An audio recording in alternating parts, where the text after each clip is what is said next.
I'm going to show you how to sync your Google Sites with Google Analytics. This process helps you gain valuable insights into how users interact with your site, allowing you to make informed decisions to improve performance.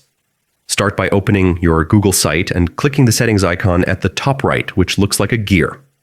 From the menu, select Analytics. This is where you'll link your site to Google Analytics. Next, you'll need your Analytics Measurement ID.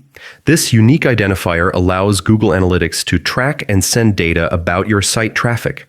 To find it, log into your Google Analytics account, go to the Admin tab, and under Property, click Data Streams.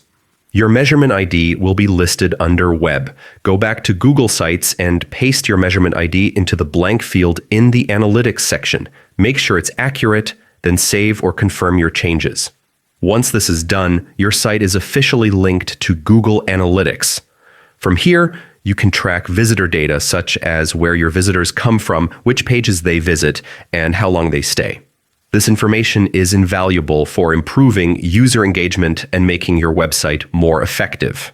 And that's it. Your Google site is now synced with Google Analytics.